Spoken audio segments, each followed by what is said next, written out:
This channel does not promote any violent, harmful or illegal activities. All content provided by this channel is meant for an educational purpose only.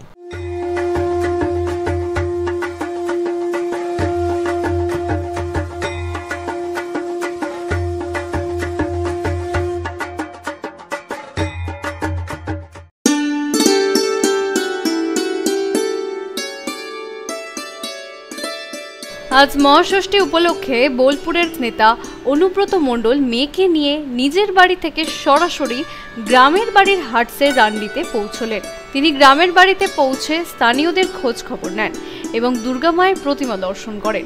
Anubrata Mondal জানান, তিনি প্রথমে নিজের গ্রামে দুর্গা মায়ের মুখ দর্শন করেন, এরপর অন্য মায়ের প্রতিমা দর্শন করেন। তিনি উপস্থিত সকলের সুস্থতা ও মঙ্গল কামনা করেছেন।